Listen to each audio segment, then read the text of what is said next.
We have a chapel building. Church building chapel ఉన్నది. And currently is going through construction work. ప్రస్తుతం అది మరి repair construction work. We left our church members in my house, so they all still talking and chatting and having tea and coffee. వాళ్ళు మరి సంఘ సభ్యులందరినీ వాళ్ళ ఇంట్లో ఉంచున్నారు, వాళ్ళు మాట్లాడుతూ మరి కాఫీ టీ తాగుతున్నారు. My wife is here with me, Sarita. Sarita, sister, and Joshua, he's our dear friend. Brother Joshua, originally from Tamil Nadu. Brother, Mari, originally గమనించినట్లయితే తమిళనాడు నుంచి. So thank you, Brother Prasad, for the invite. Brother Prasad, ఆహ్వానం ఇచ్చినందుకు. So Brother Prasad asked me to come at least once a month to be with you. సోదరుడు ప్రసాద్ మన మధ్యలో సహోదరుడు ఉండడానికి నెలకు ఒకసారి ఆహ్వానించబడినాడు. So I said, okay, if I'm going to come at least once a month, we're going to study a book together. ఒకవేళ నేను నెలకు ఒకసారి వచ్చినట్లయితే మనం ఒక పుస్తకాన్ని చదువు, బైబిల్లో ఉన్న పుస్తకాన్ని చదువుతామని. Because that's the only way I've learned to preach. ఈ యొక్క విధానంలోనే నేను మరి బోధించడం నేర్చుకున్నాను. So that one Sunday, like what happens sometimes, one Sunday, somebody goes into the Old Testament, then the other Sunday they go to the New Testament. ఒక ఆదివారం మరి పాత నిబంధనలో నుంచి, ఒక ఆదివారం కొత్త నిబంధనలో నుంచి బోధించడం బట్టి. And what happens if you say something bad to pastor, he might go to a passage and start Bible bashing you. ఒకవేళ మీరు ఆ యొక్క విధానంలో మరి పాస్టర్కి ఏమైనా చెప్పినట్లయితే మీకు ఆ యొక్క దేవుని యొక్క వాక్యం నుంచి ఆయన మరి కొట్టినట్లుగా ఉంటుంది. So growing up in India, we had a few pastors like that. If you offend them, they will Bible bash you next Sunday. ఈ ఒకవేళ మనం ఇండియాలో గమనించినట్లయితే ఎవరైనా పాస్టర్కి మనము మరి బాధ కలిగించినట్లయితే వచ్చే వారం మనకు అది మెసేజ్ లో క్లాస్ ఉంటుంది. అది we must remember that pastors are also Christians, and they are also accountable to God, and they must come under the word of God, the authority of the word. మనం గమనించినట్లయితే pastor కూడా క్రైస్తవుడే, ఆయన కూడా దేవుని అధికారానికి లోబడి ఉండవలసి ఉన్నది. And the best way to do it is by going through a book of the Bible verse by verse. ఈ యొక్క బైబిల్లో మనము ఒక పుస్తకాన్ని గమనించి మరి వచనం మనం ధ్యానిస్తాం. We call it expository preaching. ఈ యొక్క దీన్ని మనము ఉపోద్ఘాత విధానంలో బోధించడంగా చెప్పబడుతుంది. So the pastor is bound to the scripture and the listener is also bound to the scripture. ఈ యొక్క పాస్టర్ కూడా వాక్యానికి లోబడి ఉండాలి, మరి వాక్యం వినేవారు కూడా వాక్యానికి లోబడి ఉండాలి. Okay, with that in mind, let us go to the letter to the Ephesians. ఈ యొక్క విషయాన్ని మనము మనసులో ఉంచుకొని ఈ యొక్క సమయంలో ఎఫెసీయులకు రాసిన పత్రికను గమనిస్తాం. And we are going to start with first two verses. ఈ యొక్క ఎఫెసీయులకు రాసిన పత్రిక మొదటి అధ్యాయం మొదటి 2 వచనాలని మనం ధ్యానిస్తాం. And if you're anything like me, you pick up a book in the Bible, and when you come to the letters of Paul and the other apostles, what do?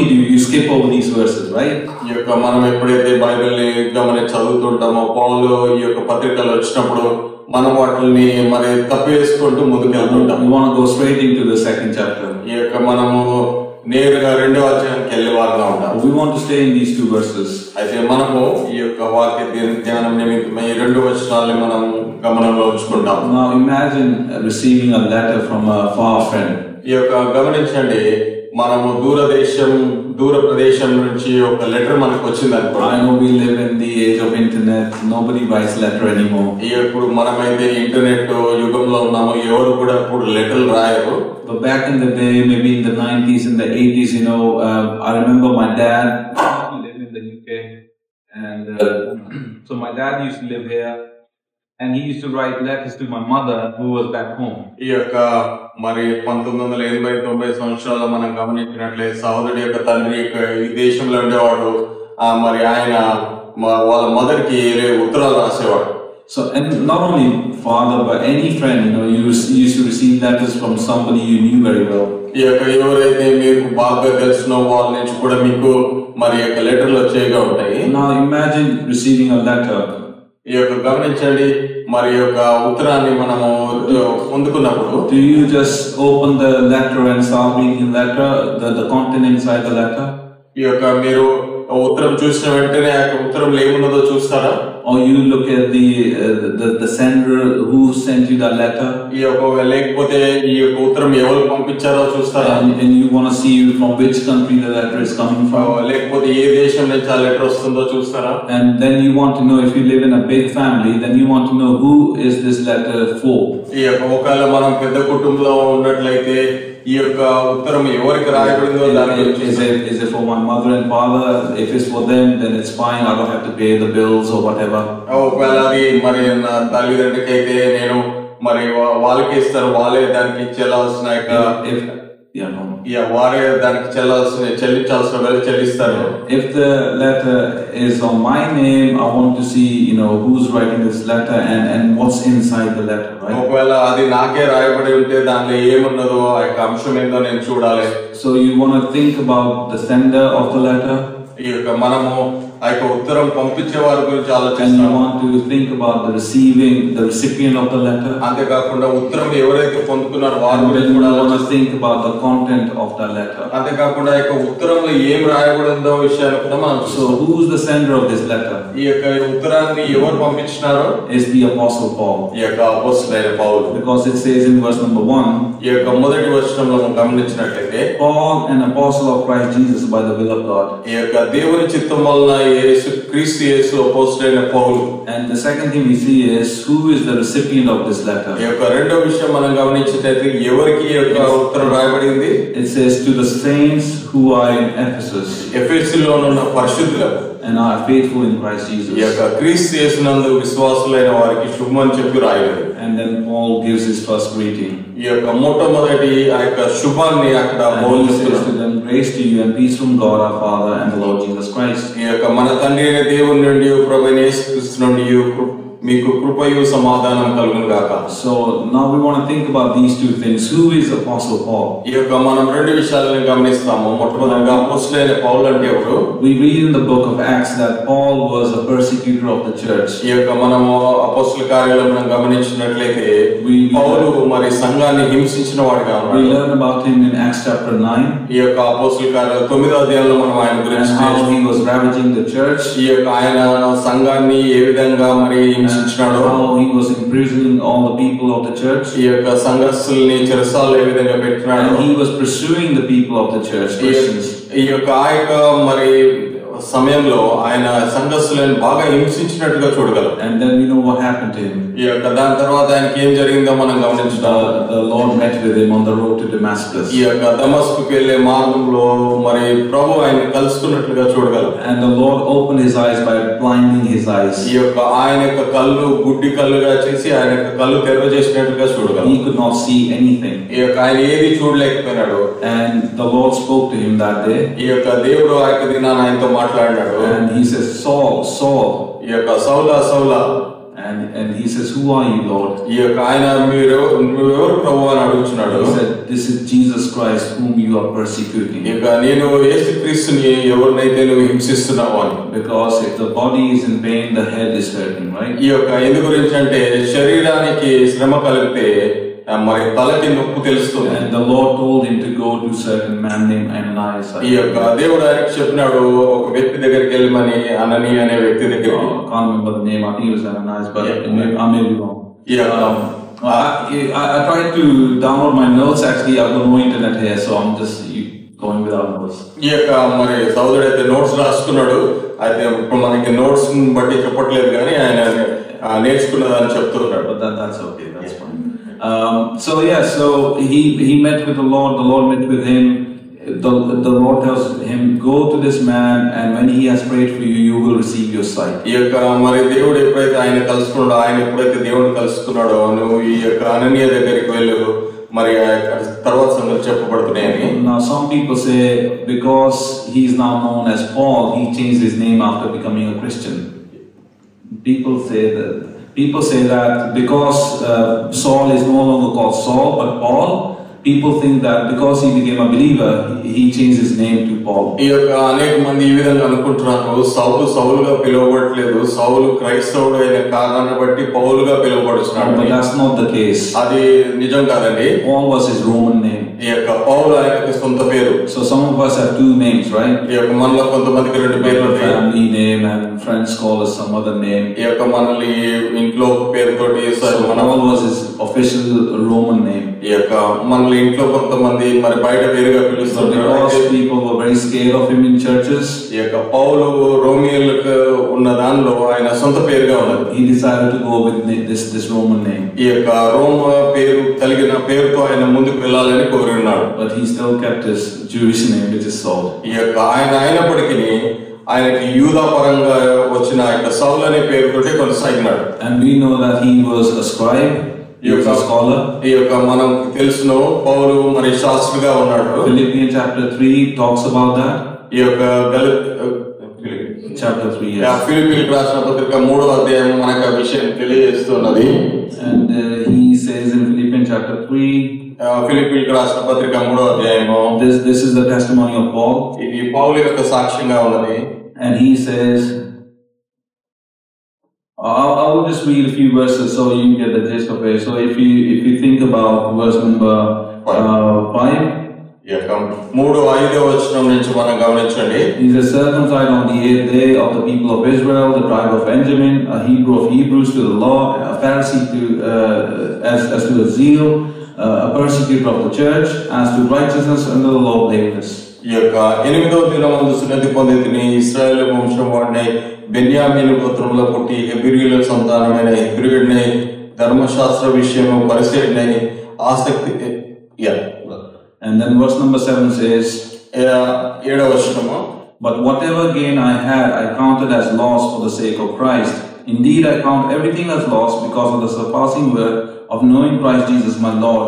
For his sake I have suffered the loss of all things, and I count them as rubbish in order that I may gain Christ and be found in him, not having a righteousness of my own that comes from the law, but that which comes through faith in Christ Jesus, a righteousness from God that depends on faith. ఆసక్తి విషయము సంఘమును హింసించువాడిని, ధర్మశాస్త్రము నీతి విషయమే నిందితుడిని, ఆయనను ఏవేవి నాకు లాభకరమైన ఉండడో వాటిని క్రీస్తు నిమిత్తం నష్టంగా ఎంచుకుంటుని, నిశ్చయంగా నా ప్రభువైన యేసుక్రీస్తుని గుర్చిన అతి శ్రేష్టమైన జ్ఞానం నిమిత్తము సమస్తమును నష్టంగా ఎంచుకున్నాను. క్రీస్తుని సంపాదించుకొని ధర్మశాస్త్ర మూలమైన నా నీతిని గాక క్రీస్తు యేసునందలి విశ్వాసమైన నీతి అనగా విశ్వాసం బట్టి దేవుడు అనుగ్రహించి నీతి గలవాడుగా ఆయన ఒక్కడి నిమిత్తము. And this Paul is now an apostle of Jesus Christ. ఈ యొక్క పౌలు ఇప్పుడు మరి ప్రభువైన యేసుక్రీస్తు వారికి అపోస్తలుడైన అయిన పౌలుగా ఉన్నాడు. And he is the writer of almost half of the New Testament in the Bible. ఈ యొక్క బైబిల్లో సుమారుగా మన సగం నూతన నిబంధనని ఆయన రాసినట్లుగా మనం చూడగలం. And Paul writes to the Corinthians. ఈ యొక్క పౌలు కొరింథీయులకు రాస్తున్నాడు. Even though he doesn't deserve to be an apostle, ఈ యొక్క ఆయన అపోస్తలుగా పిలువబడ్డానికి యోగ్యుడు కాకపోయినప్పటికీ he is what he is by the grace of Christ. ఈ యొక్క ఆయన ఏమై ఉన్నాడో అది క్రీస్తు యొక్క కృప అయినట్లుగా మనం చూడగలం. And what is this apostle? ఈ యొక్క అపోస్తలులు ఎవరు? These are the people who had seen Jesus with their own eyes. ఈ యొక్క అపోస్తలులు ఎవరైతే పిలువబడుతున్నారో వాళ్ళు ప్రభువుని తమ సొంత కన్నులతో చూసిన వారు. They were left in charge for the completion of the Bible. ఈ యొక్క వాళ్ళు మరి బైబిల్ని సంపూర్తి చేయగలిగాడుగా వారికి మరి ఆజ్ఞ ఇవ్వబడి ఉన్నది. And the development of Christian theology. ఈ యొక్క అంతేకాకుండా క్రైస్తవ సంబంధమైన ఆ యొక్క మరి వాక్యోపదేశాన్ని మరి అందించడానికి వారు ఉంచబడి ఉన్నారు. And I've come to a point in my life. ఈ యొక్క సహోదరుడు తన జీవితంలో ఒక అంశం దగ్గరికి వచ్చినాడు. If anybody say there are apostles, ఈ యొక్క మరి మీరు చెప్తున్నారు అపోస్తలులు ఉన్నారని, I just don't have time for them anymore. ఈ యొక్క వారి విషయంలో నాకు సమయమే లేదు. They have either not understood what it means to be an apostle, ఈ యొక్క ఎవరైతే అపోస్తలుగా పిలువబడుతున్నారో or they are liars. ఈ యొక్క వాళ్ళందరూ మరి అబద్ధికులు. Because the only apostles that we have in the church today ఈ యొక్క దినాన అపోస్తలుగా పిలువబడుతున్న వారు are found in the Bible. ఈ యొక్క వాళ్ళు బైబిల్లోనే ఉన్నారు. And they are only in heaven now. ఈ యొక్క వారే మరి ఉన్నట్లుగా చూడగలం. So we don't need any more apostles or prophets. ఈ యొక్క మన యొక్క దినాల్లో మనకి అపోస్తలులు ప్రవక్తలు అవసరం లేదు. Ultimately Jesus is our apostle. ఈ యొక్క మరి వీటన్నిటికంటే ముఖ్యంగా ప్రభువైన యేసుక్రీస్తు వారు and he is our prophet and priest. ఈ యొక్క ఆయనే మనకి ప్రవక్తగా ఉన్నాడు, మరి అంతేకాకుండా ఆయనే మనకి యాజకుడుగా ఉన్నాడు. Whom the apostle Paul serves. ఈ యొక్క ఎవరైతే ఈ అపోస్తలుడైన పౌలు ఆయనను సేవిస్తున్నాడు. So that's my point number 1, the Paul the sender. ఈ యొక్క అది మొదటి అంశంగా మనం గమనించగలము, అపోస్తలుడైన పౌలు ఈ యొక్క ఉత్తరాన్ని పంపించినట్లుగా. Now let us think about the second item. ఈ యొక్క ఇప్పుడు రెండో భాగాన్ని మనం గమనిస్తాం. To whom this letter is written to. ఈ యొక్క ఉత్తరం ఎవరికి రాయబడి ఉన్నది? Is written to the church in Ephesus. ఈ యొక్క ఎఫెసులో ఉన్న సంఘానికి రాయబడి ఉంది. Now Ephesus was a city in the modern day Turkey. ఈ యొక్క ఎఫెసు అనే పట్టణము మరి ప్రస్తుతం ఉన్న దినాల్లో అది టర్కీలో ఉన్నది.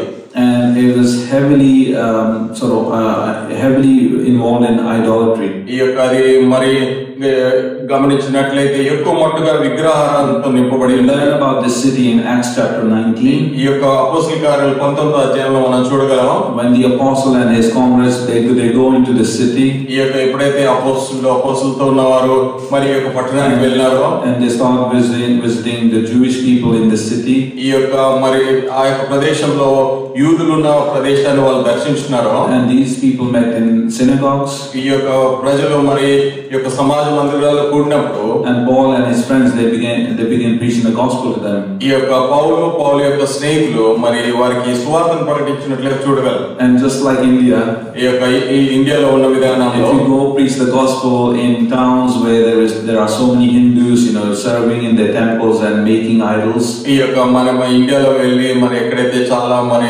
మందిరాలు విగ్రహాలు ఉన్న ప్రదేశాల్లో వాక్యాన్ని ప్రకటించినట్లయితే, they were not happy that these people were preaching the gospel. ఈ యొక్క వాళ్ళు ఏమాత్రము మరి సువార్తను ప్రకటించడం ద్వారా సంతోషించబడ్డారు. And as a result there was a great commotion. ఈ యొక్క దానికి మరి ప్రతిఫలంగా వారికి విరుద్ధంగా వీరు వచ్చినట్లుగా చూడగలం. Let's go to Acts chapter 19.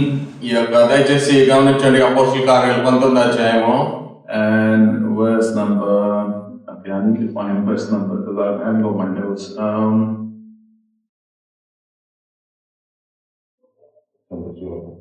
Yeah, I think so.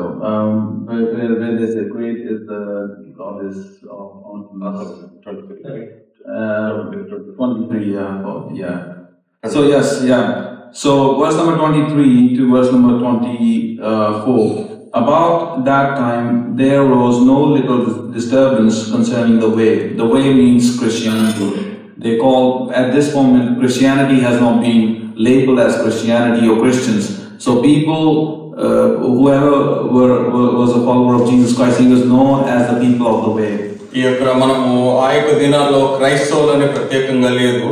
ఎవరైతే ఈ మార్గం గుండా వెళ్తున్నారంటే, ఎవరైతే క్రీస్తు నమ్ముతున్నారో వారి గురించి ఈ మార్గం అని చెప్పబడి ఉన్నది. And we read in verse number 28 actually. Verse number 28. 28వ వచనంలో మనం గమనించినట్లయితే, and it says, so these are the people who were making idols. They had big shops in the city. ఈ యొక్క ఆ యొక్క పట్టణంలో వీరు మరి చాలా గొప్పవారిగా ఉన్నారు, వారు విగ్రహాలు చేసేవారుగా ఉన్నారు. And it says when they heard this they were enraged and were crying out, great is Artemis of the Ephesians. So the city was filled with the confusion, and they rushed together into the theater, dragging with them Gaius and Aristarchus, Macedonians who were Paul's companions in travel. ఈ యొక్క 28-29 వచనాలు, వారు విని రౌద్రంతో నిండిన వారే ఎఫెసీలో అర్తమదేవి మహాదేవి అని కేకలు వేసిరి. పట్టణం బహు గలిబిలిగా ఉండెను. మరియు వారు పౌలుతో ప్రయాణమే వచ్చి మాసిదోనియా వారును గాయకును అర్తిస్తులను పట్టుకొని దొమ్మిగా నాటకశాలలో చొరబడిరి. It's like going to Calcutta and people in Calcutta saying, great is the goddess Kali. ఈ యొక్క మన కలకత్తాలో మనం గమనించినట్లే వాళ్ళు చెప్పేవారుగా ఉన్నారు, కాళీదేవి గొప్ప మహాదేవత.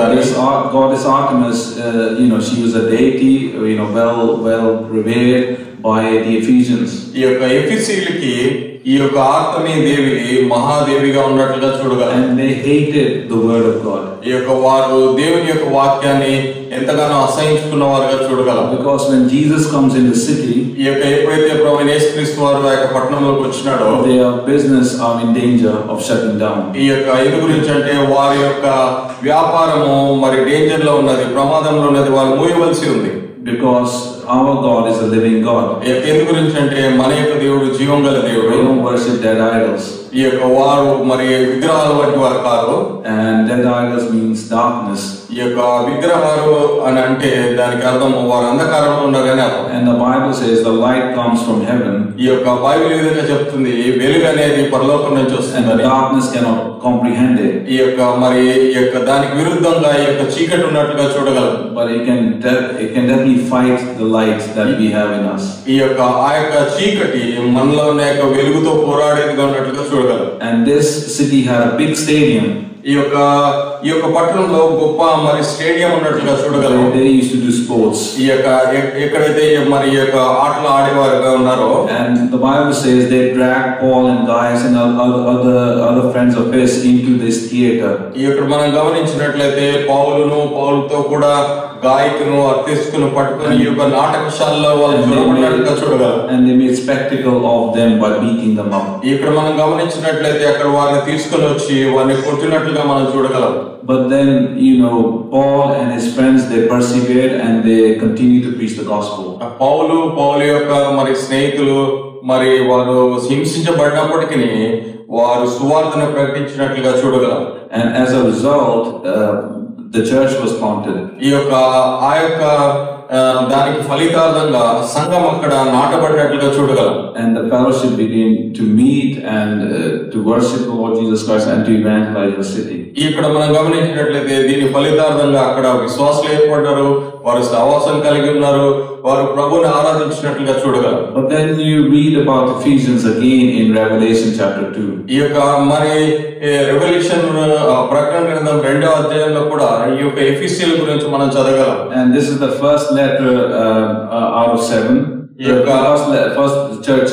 First church out of 7 churches. ఈ యొక్క 7 సంఘాల్లో ఇది మొదటి సంఘంగా మనం చూడగలం. So they're the first church to receive this letter, I guess. ఈ యొక్క మనము గమనించినట్లయితే మొట్టమొదటి సంఘం ఈ యొక్క మరి ఉత్తరాన్ని పొందినట్లుగా చూడగలం. And two things Jesus tells this church. ఈ యొక్క ప్రభువైన యేసుక్రీస్తు వారు ఈ యొక్క సంఘాన్ని గురించి 2 విషయాలు చెప్తూ ఉన్నాడు. Verse number 3 and 4. ఈ యొక్క 3-4 వచనాలు. He is happy that they are serving the Lord.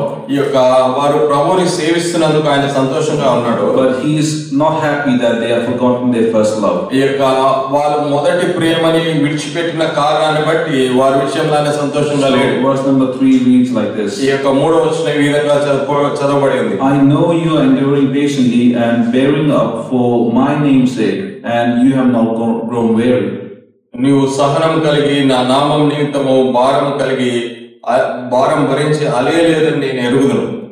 And then verse number 4 says, but I have this against you, that you have abandoned the love you had at first. ఈ యొక్క 4వ వచనం గమనించిన ఆయనను మొదట నీకుండిన ప్రేమను వదిలితివని నీ మీద తప్పు ఒకటి మోపవలసి ఉన్నది. So this church seems to be quite prominent in the New Testament. ఈ యొక్క నూతన నిబంధనలో ఈ యొక్క సంఘము చాలా ప్రాముఖ్యమైన సంఘంగా ఉంది. We're going to go back to Ephesians chapter 1. ఈ యొక్క మళ్ళీ మనం ఎఫెసీయులకు రాసిన పత్రిక మొదటి అధ్యాయానికి వస్తాము. Going to consider a few things. ఇక్కడ కొన్ని విషయాలు మనం గమనిస్తాం.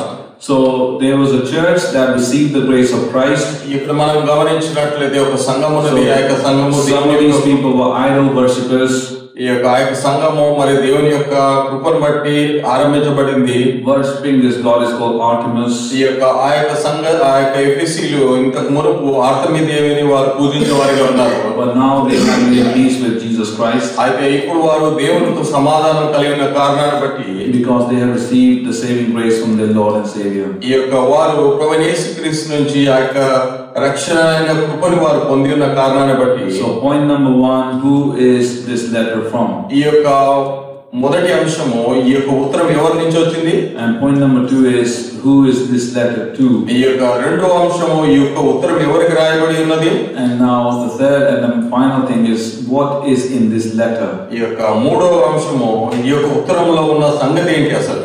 course, for this we're going to have to spend a few weeks, studying this letter. ఈ యొక్క దీన్ని మనము ఎరగాలంటే కనీసము కొన్ని వారాలు మనము ఈ యొక్క ధ్యానించవలసి ఉంది. But let me just give you a small overview of this letter. అయితే ఈ యొక్క ఉత్తరం గురించి మీకు ఒక చిన్న ఉపోద్ఘాతం ఇస్తాను. The first three chapters of this letter, ఈ యొక్క ఎఫెసీయులకు రాసిన పత్రిక మొదటి 3 అధ్యాయాలు బట్టి they speak to us about our wealth in the Lord Jesus Christ. ఈ యొక్క ఆ యొక్క 3 అధ్యాయాలు ప్రభువైన క్రీస్తునందు మనం కలిగిన ఐశ్వర్యాన్ని గురించి మాట్లాడుతుంది. What is this wealth? ఈ యొక్క ఐశ్వర్యం ఏమై ఉన్నది?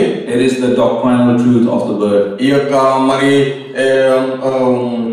డాక్ట్రినల్ గా ప్రకారము ఆ యొక్క సత్యాన్ని చెప్పేదిగా ఉన్నది. It's the theological truth of the Bible. ఈ యొక్క దేవుని యొక్క మరి సంబంధమైన వాక్య సంబంధమైన అంశాల గురించి బయలుపరిచేదిగా ఉంది. Paul labors in the first three chapters about who God is. ఈ యొక్క పౌలు మొదటి 3 అధ్యాయాలలో దేవుడు ఎవరి గురించి ఎవరైనా ఆయన గురించి చెప్పేవాడుగా ఉన్నాడు. What salvation is. ఈ యొక్క రెండోదిగా రక్షణ ఏమైనది దాని గురించి చెప్పేవాడుగా ఉన్నాడు. What sin is. ఈ యొక్క మూడోదిగా పాపం ఏమైనది దాని గురించి చెప్పేవాడుగా ఉన్నాడు. What being dead in sin is.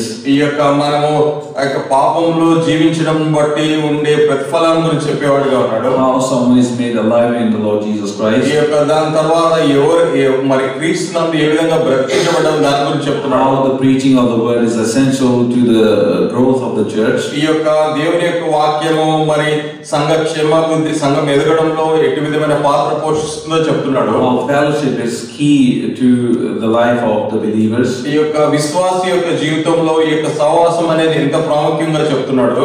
How we need to honor our church leaders and work alongside them. ఈ యొక్క అదే విధానంలో మనం సంఘ నాయకులతో ఏ విధంగా వాళ్ళని గౌరవించాలో వారితో ఏ విధంగా పనిచేయాలో చెప్తున్నాడు. The attributes of God, the grace of God, the love of Christ, the judgment of God, all these things are mentioned in these 3 chapters. ఈ యొక్క దేవుని యొక్క గుణ లక్షణాల గురించి సంఘాల గురించి మిగతా అన్ని విషయాల గురించి మరి ఇక్కడ ఈ యొక్క 3 అధ్యాయాలు చెప్పబడి ఉంది. And then you move on to the next 3 chapters, 4 to 6. దాని తర్వాత మరి 4 నుంచి 6 అధ్యాయాలు గమనించినట్లయితే and then here you learn about your walk in Christ. ఈ యొక్క మనం క్రీస్తులో ఏ విధంగా నడవాలో మన యొక్క నడవడి గురించి ఈ యొక్క 3 అధ్యాయాలు తెలియజేస్తున్నాయి. So the first 3 chapters speak to us about our wealth, theological wealth that we have received from Christ. ఈ యొక్క క్రీస్తు యేసు ప్రభువు నుంచి మనం ఆత్మ సంబంధమైన ఆ యొక్క ఐశ్వర్యాన్ని గురించి పొందిన దాని గురించి మాట్లాడుతుంది.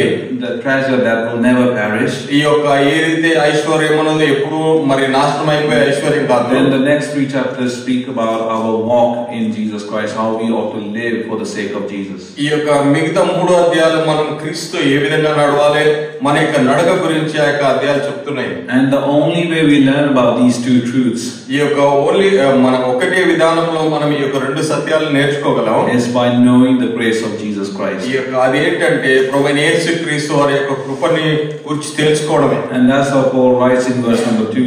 ఈ యొక్క 2వ వచనంలో పౌలు ఇదే వచనం రాస్తున్నాడు. Grace to you. ఈ యొక్క మరి తండ్రి అయిన దేవుని కృప దేవుని నుండి ప్రభువైన యేసుక్రీస్తు నుండి మీకు కృప సమాధానం కలుగును. So these people at one point did not have the grace of Christ. ఈ ఎఫెసీయులు ఒకప్పుడు మరి దేవుని యొక్క కృప వారి మీద లేదు.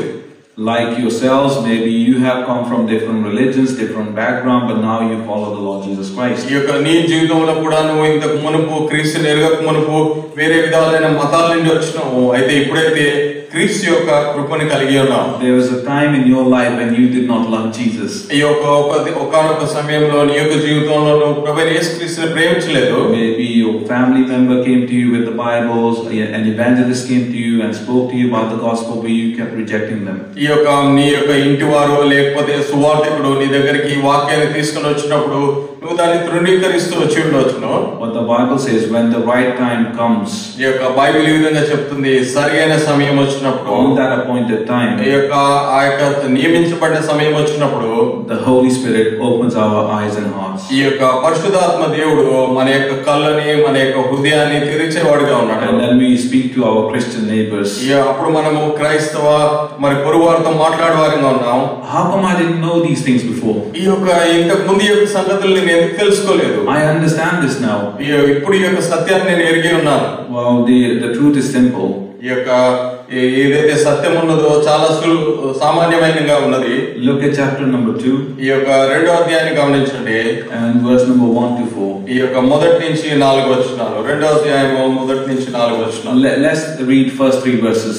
ఈ యొక్క మొట్టమొదటిగా 3 వచనాలను చదువుదాం. And it says, "And you were dead in the trespasses and sins in which once you walked, following the course of this world, following the prince of the power of the air, the spirit that is now at work in the sons of disobedience, among whom we all once lived in the passions of our flesh, carrying out the desires of the body and the mind, and were by nature children of wrath like the rest of mankind."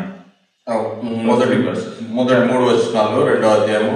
మీ అపరాధముల చేతను పాపముల చేతను మీరు చచ్చిన వారై ఉండగా ఆయన మిమ్మల్ని క్రీస్తుతో కూడా బ్రతికించెను. మీరు వాటిని చేయుచు వాయుమండల సంబంధమైన అధిపతిని అనగా అవిధేయులైన వారికి ఇప్పుడు ప్రేరేపించే శక్తిని అధిపతిని అనుసరించి ఈ ప్రపంచ ధర్మం చొప్పున మునుపు నడుచుకుంటుంది. గాని కలిసి మనమందరము శరీరము యొక్కయు మనస్సు యొక్కయు కోరికలు నెరవేర్చుకొనుచు మన శరీరాశలను అనుసరించి మునుపు ప్రవర్తించుచు కడమ వారి వల్లనే స్వభావ సిద్ధమైన దైవోగ్రతకు పాత్రులమై ఉంటివి. Right, so this is called being dead in sins. ఇది మనము పాపంలో ఉండే దాని గురించి. And that's why the Bible says you must be born again. ఈ యొక్క అందు గురించి బైబిల్ ఈ విధంగా సెలవిస్తుంది, మనము తిరిగి జన్మించాలి. Paul is writing to the church who is already born again. ఈ యొక్క పౌలు మరి ఏదైతే సంఘము ఇంతకు ముందే తిరిగి జన్మించిందో ఆ యొక్క సంఘానికి రాస్తున్నాడు. But we also know not everyone is born again in churches. ఈ యొక్క మనము ఈ యొక్క దినాల్లో సంఘాల్లో గమనించినట్లే ప్రతి ఒక్కరు తిరిగి జన్మించలేదు. Because although Christianity is people's religion, it's a fellowship religion. ఈ యొక్క క్రైస్తవత్వం అంటే మరి సహవాసం కలిగి ఉన్న యొక్క మరి ఆ యొక్క మతంగా ఉన్నది. But you need to have your own individual profession of faith. ఈ యొక్క నీ యొక్క జీవితంలో వ్యక్తిగతంగా మరి ఆ యొక్క విశ్వాసం అనే యొక్క లక్షణాన్ని కలిగి ఉండాలి. And the Bible says those who are not born again, the wrath of God still is on them. ఈ యొక్క బైబిల్ ఈ విధంగా సెలవిస్తుంది, ఎవరైతే తిరిగి జన్మించలేదో వారి మీద దేవుని ఉగ్రత నిలిచి ఉన్నది. The wrath or the wrath, it's a very kind of old school English word. ఇది చాలా మరి పాత స్కూల్లో చెప్పబడిన ఇంగ్లీషు మరి దేవుని యొక్క ఉగ్రత మాట విషయంలో. Just think it as justice of God. ఈ యొక్క మరి ఇంకో విధానంలో చెప్పాలంటే దేవుడిచ్చే యొక్క తీర్పు విధంగా ఇది ఉంది. And it is for all people. ఇది అందరికి మరి సంబంధించినదిగా ఉంది. Unless they repent and believe the gospel. ఈ యొక్క మరి ఎవరైతే సువార్త విని పశ్చాత్తాపం పొందలేదో. And this is where we learn about the grace of God. ఈ యొక్క ఇప్పుడు మనము దేవుని యొక్క కృప గురించి నేర్చుకునే వారంగా ఉంటాం. And we will read verse number 4 and 5 in chapter 2. ఈ యొక్క 2వ అధ్యాయం 4-5 వచనాలు గమనించినట్లయితే, it says, "But God, being rich in mercy, because of the great love with which He loved us, even when we were dead in our sins, made us alive together with Christ. By grace you have been saved, and raised us up with Him, and seated us with Him in the heavenly places in Christ Jesus." So that's verse 4 to 6. ఈ యొక్క 4-6 వచనాలు, ఆయనను దేవుడు కరుణా సంపన్నుడై ఉండి మనము మన అపరాధముల చేత చచ్చిన వారమై ఉన్నప్పుడు సైతము మన ఎడల చూపిన తన మహా ప్రేమ చేత మనలను క్రీస్తు కూడా బ్రతికించును. కృప చేత మీరు రక్షించబడి ఉన్నారు. క్రీస్తు చేసినందు ఆయన మనకు చేసిన ఉపకారం ద్వారా అత్యధికమైన తన కృపా మహేశ్వర్యమును రాబో యుగంలో కనపరచు నిమిత్తం. This is the love of God for His people. ఇది మరి దేవుడు తన యొక్క ప్రజల నిమిత్తమే చూపించే ప్రేమగా ఉన్నది. He sent His Son to die on our place. ఈ యొక్క ఆయన తన యొక్క కుమారుని యొక్క లోకాన్ని పంపించి మనల్ని బట్టి ఆయన మరణించినాడు. And He defeated sin in His body. ఈ యొక్క ఆయన తన శరీరమందు ఈ యొక్క పాపాన్ని మరి జయించినాడు. And He made peace between us and our judge. ఈ యొక్క ఆయన మనకును మరి మన న్యాయాధిపతికి మరి మధ్యలో సమాధానం చేసినాడు. Now because we are united with Jesus Christ, ఈ యొక్క మనము క్రీస్తుతో ఇప్పుడు కలిసి ఉన్న కారణాన్ని బట్టి we now become children of God. ఈ యొక్క ఇప్పుడు మనము దేవుని యొక్క పిల్లలుగా పిలువబడుచున్నాం. And where Christ is today, ఈ యొక్క ఇప్పుడు క్రీస్తు ప్రభువు ఎక్కడైతే ఉన్నారో we are seated with Him there. ఈ యొక్క మనం ఇప్పుడు ఆయనతో కూర్చుని ఉన్నాం. Look at verse number 6 again. ఈ యొక్క 6వ వచనాన్ని మరొకసారి గమనించండి. Sorry, it's verse number 6, isn't it? And it says, "And raised us up with Him, and seated us with Him in the heavenly places in Christ Jesus." ఇక్కడ మనము గమనించినట్లయితే 7వ వచనం తెలుగులో, క్రీస్తు యేసునందు మనల్ని ఆయనతో కూడా లేపి పరలోకమందు ఆయనతో కూడా కూర్చుండబెట్టెను. So this is the grace of God. ఇది దేవుని యొక్క మరి కృపగా మనం చూడగలం. You and I far from God. ఈ యొక్క నేను దేవునికి దూరస్తులము. We did not want God. ఈ యొక్క మనకి దేవుడు అవసరం లేదని చెప్పినాము. We did not invite God to come into this world. ఈ యొక్క మనము దేవుని యొక్క లోకానికి రావాలని ఆహ్వానించలేదు. He took pity on us. ఈ యొక్క ఆయన మనపైన జాలిపడ్డాడు. He took his own initiative to come into this world. ఈ యొక్క ఆయన తనంతట తానే నేను లోకానికి రావాలని కోరిక కలిగినాడు. And he dies for his chosen people. ఈ యొక్క ఆయన తాను ఏర్పరచుకున్న వారి నిమిత్తమే మరణించినాడు. And he makes his people alive by giving him a new heart. ఈ యొక్క ఆయన నూతన హృదయం ఇచ్చడం ద్వారా తన యొక్క ప్రజల్ని తిరిగి బ్రతికించినాడు. And the blindness from their eyes go away. ఈ యొక్క ఏదైతే మనుష్య నేత్రాలు గుడ్డితనం ఉందో ఆ గుడ్డితనం పోయేదిగా ఉన్నది. And now they can see. ఇప్పుడు వారు చూసేవారుగా ఉన్నారు. Can you see the grace of God in your life? నీ యొక్క జీవితంలో దేవుని యొక్క కృపను చూడగలుగుతున్నావా? Because without the grace of Christ there is no peace with God. ఈ యొక్క ఒకవేళ దేవుని యొక్క కృప లేకపోతే మరి నువ్వు దేవునితో సమాధానం కలిగి ఉండలేవు. Because verse number 2 says in chapter 1, ఈ యొక్క మొదటి అధ్యాయం 2వ వచనంలో గమనించినట్లయితే, grace to you and peace from God our Father and the Lord Jesus Christ. మీకు కృపయు సమాధానము ప్రభువైన యేసుక్రీస్తు నుండి కలుగును గాక. You can only have peace with your judge unless you are in Jesus Christ. ఈ యొక్క క్రీస్తు యేసు ప్రభునందు నువ్వు ఉంటే గాని నీ న్యాయాధిపతి అయిన దేవునితోటి నువ్వు సమాధానం కలిగి ఉండలేవు. If on the day of judgment Jesus doesn't stand next to you, you're in trouble. ఒకవేళ మరి తీర్పు దినాన ప్రభువైన యేసుక్రీస్తు వారు నీ పక్షాన నిలవకపోతే నువ్వు చాలా కష్టాల్లో ఉంటావు. Because if there is no lawyer standing next to you, ఒకవేళ మనము మరి కోర్టులో ఉన్నప్పుడు మన పక్షాన లాయర్ లేకపోయినట్లయితే you are going to lose your case in the courtroom of God. ఆ యొక్క మరి దేవుని యొక్క కోర్ట్ రూమ్ లో మనం ఆ యొక్క కేసుని మనం ఓడిపోయే వారిగా ఉన్నాం. But we thank God for letters such as the letter to the Ephesians. ఈ యొక్క మనము ఈ యొక్క దేవునికి వందనస్తులము. ఈ యొక్క పత్రిక ఎఫెసీయులకు రాయబడి ఉన్న కారణం through this letter we learn that we are now found in Christ. ఈ యొక్క పత్రిక ద్వారా మనం ఏం నేర్చుకుంటామంటే మనము క్రీస్తు యేసునందు ఉన్నవారంగా ఉన్నాం. These two words, in Christ. ఈ యొక్క మనము ఒక విషయాన్ని గమనించండి, ఏంటంటే మనము క్రీస్తు యేసునందు ఉన్నాం. Go home and study the letter to the Ephesians. ఈ యొక్క ఇంటికి వెళ్ళి మళ్ళీ ఈ యొక్క పత్రికను మీరు చదవండి. And see how many times Paul says in Christ. ఈ యొక్క ఎన్నిసార్లు పౌలు క్రీస్తునందు ఉన్నారని రాసినాడో చూడండి. If you are in Christ, ఒకవేళ నువ్వు క్రీస్తునందు ఉన్నట్లయితే you are forgiven. ఈ యొక్క నువ్వు క్షమించబడిన వాడుగా you have received a new life. ఈ యొక్క నీవు నూతన జీవాన్ని పొందినావు. And you are now heaven bound. ఈ యొక్క నీవు పరలోక సంబంధివి. And the justice of God doesn't fall on your head. అయితే దేవుని యొక్క తీర్పు నీ మీద ఏమాత్రం ఉండదు. Because it fell on the head of Jesus Christ. ఈ యొక్క ఎందు గురించి అంటే ఆ యొక్క దేవుని యొక్క తీర్పు ప్రభువైన యేసుక్రీస్తు శిరస్సు మీద ఉన్నది. The Father punished his son. ఈ యొక్క ఆయన తన కుమారుని శిక్షించినాడు. So that we are let go. ఈ యొక్క మనము మరి శిక్ష లేకుండా విడిచిపెట్టబడ్డాం. And by faith in Christ we now receive the righteousness of Christ. ఈ యొక్క క్రీస్తునందు విశ్వాసం ఉంచడం ద్వారా దేవుని యొక్క నీతిమత్వము మన యొక్క జీవితంలో పొందేవారిగా ఉన్నాం. And the righteousness of Christ is the currency of heaven. ఈ యొక్క మనము దేవుని యొక్క నీతి మనం పరలోకమందు చూసేవారిగా ఉన్నాం. We are all sinners. ఈ యొక్క మనందరం పాపులం. There is no need to be prideful. No need to be prideful. ఈ యొక్క మనకి ఏ విధమైన నిరీక్షణ లేదు. Because we don't bring our own righteousness on the table. ఈ యొక్క మనము మన యొక్క నీతిని ఆ యొక్క టేబుల్ మీద తీసుకురాలేము. All we have is because of Jesus Christ. ఈ యొక్క మనకు ఉన్నదంతా ఏంటంటే ప్రభువైన యేసుక్రీస్తు వారే. And these Ephesians had understood it. ఈ యొక్క ఎఫెసీయులు ఉన్నవారు ఈ యొక్క సత్యాన్ని వారు గ్రహించినారు. So when Paul says to them, grace to you and peace from God our Father and the Lord Jesus Christ, ఈ యొక్క దేవుని నుండి ప్రభువైన యేసుక్రీస్తు నుండి కృపయు సమాధానం మీకు కలుగును కాక అని చెప్పినప్పుడు these people say amen. ఈ యొక్క ప్రజలు చెప్పినారు ఆమేన్. Just 2 verses. ఈ యొక్క 2 వచనాలు. And often the most overlooked passages in our Bible reading. ఈ యొక్క 2 వచనాలు మనము బైబిల్లో అనేక సార్లు ఈ వచనాలు గమనించగలం. There is so much truth in these 2 verses. ఈ యొక్క 2 వచనాల్లో చాలా సత్యము మరి దాగి ఉన్నది. And if any of you is not a believer, not a follower of Jesus Christ, మీలో ఎవరైనా ఇంకా విశ్వాసి కాకపోతే లేకపోతే ఇంకా దేవుణ్ణి అనుసరించకపోయినట్లయితే God calls you today. ఈ యొక్క దినాన దేవుడు మిమ్మల్ని పిలుస్తున్నాడు. He says to you, ఆయన ఈ విధంగా చెప్తున్నాడు నీతోటి, you don't have to live in darkness. ఈ యొక్క నువ్వేమాత్రం చీకటిలో జీవించిన అవసరం లేదు. Come to me. ఈ యొక్క నా దగ్గరికి రండి. All who are heavy laden. ఈ యొక్క మీ యొక్క భారాలను విషయాలన్నీ పక్కన పెట్టండి.